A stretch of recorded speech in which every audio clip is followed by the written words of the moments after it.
பட்டியலின மக்களுக்கு போதுமான நிலம் இல்லை.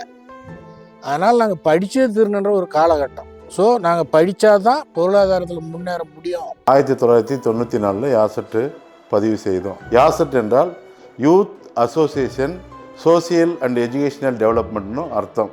அதேமாதிரி ஒவ்வொரு வீட்டுக்கும் ஒரு அரசு ஊழியரை உருவாக்குனது அந்த அமைப்பாய் திரளுவோன்ற அந்த வார்த்தைக்கான விளக்கம் சொல்லணும். யாசெட் உருவான பின்னாடி தான் ஒவ்வொரு வீட்லேயும் ஒரு அரசு ஊழியரை உருவாக்க முடிஞ்சிச்சு. இங்கே போனால் திருட்டு பசங்க இவங்க உதவாதவன்ற நிலை மாறி இவங்க கிட்ட போனாதான் நம்ம புள்ளிங்கெல்லாம் பாஸ் பண்ண. தள்ளு வண்டியிலிருந்து தலைமைச் செயலகம் வரை, சாக்கடை அலுவலிலிருந்து சயின்டிஸ்ட் வரை, அந்த காலம் வண்டி மாடு கட்டி சென்றது அந்த காலம். இந்த காலம் வருவாய்த்துறை ஜீப்பில் வட்டாட்சியராக வலம் வருவது இந்த காலம். இப்படி அனைத்து துறைகளிலும் உழைப்பால் முன்னேறுபவர்கள் அரூர் அம்பேத்கர் நகரை சேர்ந்தவள்.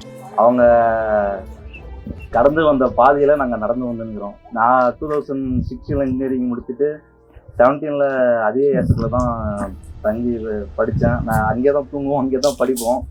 வெறும் கல்வி மட்டும் இல்லாமல் அரசியல் விழிப்புணர்வும் பகுத்தறிவும் தேவைன்னு ஏரியா பிள்ளைங்களுக்கு பாடம் எடுக்க ஆரம்பித்தான் கால். மனுஷன் மதிக்கிறதுக்கும் சமூக பிரச்சனை அணுகிறதுக்கும் இங்கே வெறும் கல்வி மட்டும் பத்தாது.